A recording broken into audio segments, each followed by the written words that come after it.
Dear Patriots, before the news starts, please subscribe to our patriotic channel by clicking the subscribe button. Give us a thumbs up to this video.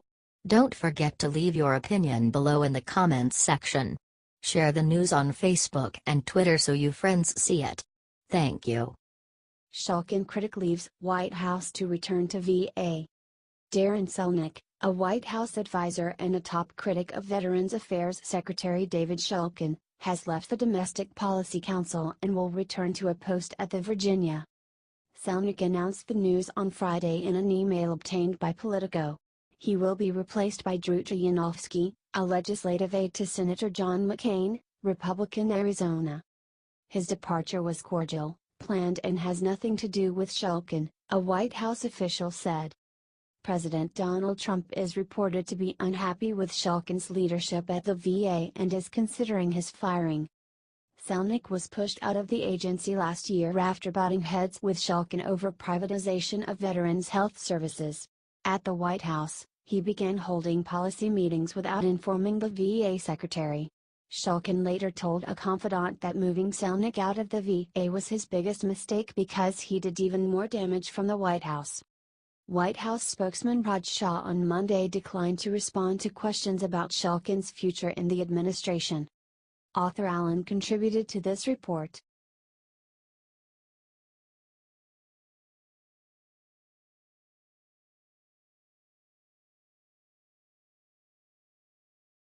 Two more attorneys turned down Trump.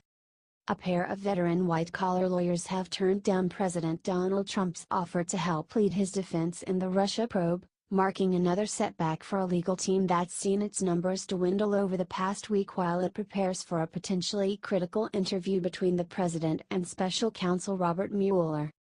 The law firm Winston & Strawn said Monday night that two of its partners, former federal prosecutors Tom Buchanan and Dan Webb, were approached by Trump but declined the job due to business conflicts.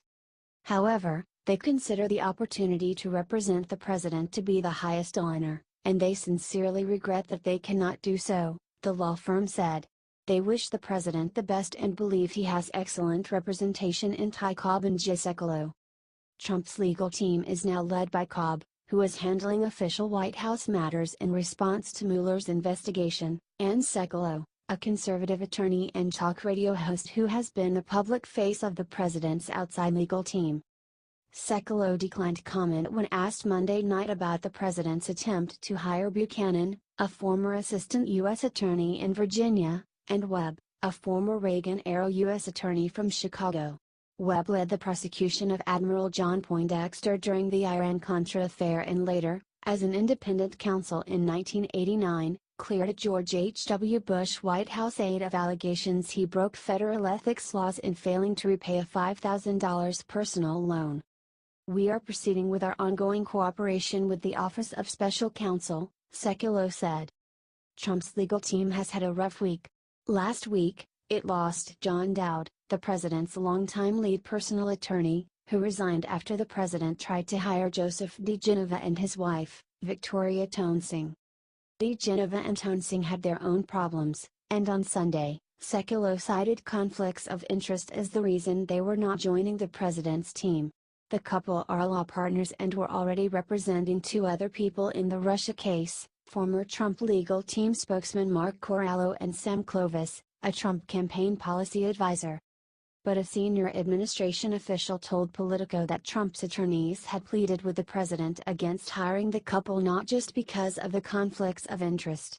There was also concern about their ages, he's 73, she's 76, and their penchant for extolling unfounded theories, and the president was turned off because they looked disheveled when they came to meet with him last week. diGenova is a former federal prosecutor who served as an independent counsel to investigate whether aides to President George H.W. Bush violated federal law by searching Bill Clinton's passport files during the 1992 presidential campaign.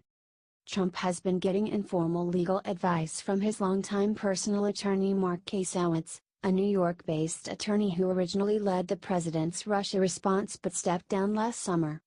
Officially, the legal team also includes about 5 White House aides who are helping Cobb and 4 attorneys with ties to Sekulow's nonprofit, The American Center for Law and Justice, Emory Law School senior lecturer Mark Goldfeder, Stuart Roth, a longtime legal partner and a Mercer University Law School classmate, former federal prosecutor and Georgia State Attorney Andrew Economou, and ACLJ senior counsel Benjamin Cisney.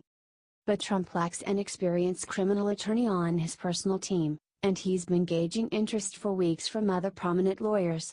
Former George W. Bush Solicitor General Ted Olson recently turned down an offer from Trump, citing conflicts with his law firm. Olson, appearing on MSNBC on Monday, declined to address the president's legal situation but said the overall high turnover of staffing at the White House was not helpful. "I think everybody would agree this is turmoil, it's chaos, it's confusion, it's not good for anything," Olson said. "We always believe that there should be an orderly process, and of course, government is not clean nor orderly ever. But this seems to be beyond normal."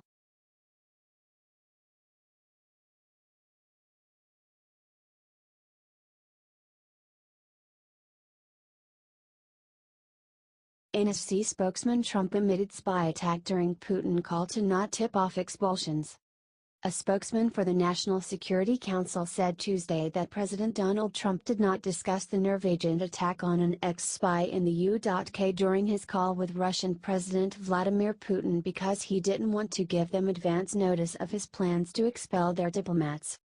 The reason he didn't bring up the poisoning in the conversation with Putin is because this U.S. action was in motion at the time they had the conversation, NSC spokesman Michael Anton told CNN. As President Trump often has said, he doesn't telegraph his moves or telegraph his punches when he's about to make a move. The Trump administration announced Monday it is expelling 60 Russian diplomats over Moscow's alleged role in the attack on Sergei Skripal, a former Russian spy, in Salisbury earlier this month. The United Kingdom and the European Union unveiled their own retaliatory steps toward the Kremlin on Monday, with British Prime Minister Theresa May saying more than 100 Russian intelligence officials would be expelled and European Council President Donald Tusk announcing 14 EU member states would follow suit in ejecting Russian officials. US and European leaders have implicated the Russian government in the attack on Skripal, with Trump concurring with May's findings that Moscow probably directed the illegal use of a banned nerve agent in the attempted murder of the ex-spy. Despite the Trump administration's sharp actions against the Kremlin, Trump opted not to discuss the Skripal attack during a phone conversation with Putin last week. During the discussion, Trump predicted the two leaders would soon meet and congratulated Putin on his recent re-election, a gesture several lawmakers condemned. Anton on Tuesday also pushed back against critics who say that the president has not spoken out forcefully enough to denounce Russian attempts to influence the 2016 elections. "Come on, now, they had a 45-minute, out of 2.5-hour meeting in Hamburg, 45 to 50 minutes of that was spent on meddling in the elections," Anton said, citing the two leaders' face-to-face meeting during a G20 summit in Germany last year. The president felt that Putin said all he was going to say, denied it several times, was never going to be move off that denial.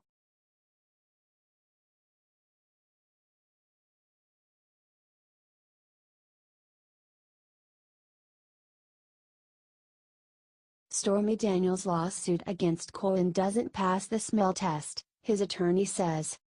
A lawyer who represents President Donald Trump's longtime personal attorney Michael Cohen said Tuesday that a defamation lawsuit brought by porn star Stormy Daniels against Cohen doesn't even pass the smell test and will be quickly dismissed. Daniels, who claims to have had a sexual encounter with Trump in 2006 and is suing to void a non-disclosure agreement related to their alleged relationship, escalated her legal battle Monday with a second lawsuit, this one accusing Cohen of defamation over a February statement denying that the president had sex with Daniels. Cohen's statement, according to Daniels, illegally characterizes her as a liar and someone who should not be trusted. That case will be dismissed on motion papers. That case is going nowhere, attorney David Schwartz, a friend of Cohen's who represents him in other cases but is not handling the Daniels litigation, told CNN's New Day on Tuesday. No discovery at all. On defamation, a judge will look at that statement. It doesn't even pass the smell test. It doesn't come close to defamation.